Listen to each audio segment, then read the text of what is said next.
नमस्कार. संविधान टाइम्समध्ये आपले स्वागत. भारतीय स्वातंत्र्य दिनाच्या पार्श्वभूमीवर देशभरात 9 ऑगस्ट ते 17 ऑगस्ट दरम्यान हर घर तिरंगा अभियान राबविण्यात येत आहे. या अभियानाचा एक भाग म्हणून नांदेड वाघाळा शहर महापालिकेच्या वतीने हडको बस स्टॉप ते तिरंगा ध्वज परिसर शासकीय तंत्रनिकेतन महाविद्यालयापर्यंत तिरंगा बाईक रॅलीचे आयोजन करण्यात आले.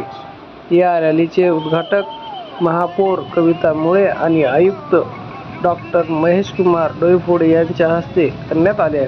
तिरंगा बाईक रॅलीमध्ये मोठ्या प्रमाणात नागरिकांची उपस्थिती होती. भारत माता की जयच्या जयघोषाने पूर्ण नांदेड शहर दणाणून गेले.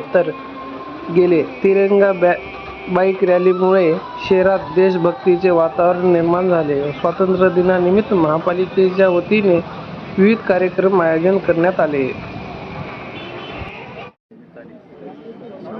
शासनाने तिरंगा अभियान चालू केले. 10 तारखेपासून 15 तारखेपर्यंत आपल्याला विविध कार्यक्रम हे देण्यात आलेले आहेत आणि आपण स्वातंत्र्य दिनाच्या निमित्ताने राष्ट्रभावना जागृत करण्यासाठी हा उत्साहात कार्यक्रम साजरा करण्यासाठी महापालिका काल शालेय विद्यार्थी आणि नागरिकांची रॅली काढण्यात आलेली होती.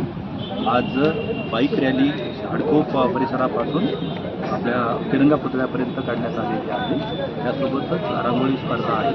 आज राष्ट्रगीतांचा सांस्कृतिक कार्यक्रमही संध्याकाळी 6 वाजता आहे. अशा पद्धतीनं आपण ही महापालिका स्तरावरती कार्यक्रम घेत आहोत. त्यासोबतच नागरिकांनी त्यांची घरावरती तिरंगा लावण्यासाठी महापालिकेमार्फत 50,000 ध्वज हे उपलब्ध करून देण्यात येत आहेत. हे नागरिकही आपल्या घरावरती 3 दिवस पूर्ण दिवस आणि रात्र फडकवणार आहेत. अशा पद्धतीने स्वातंत्र्य दिन नांदेडमध्ये मोठ्या उत्साहात साजरा करण्यात येत आहे.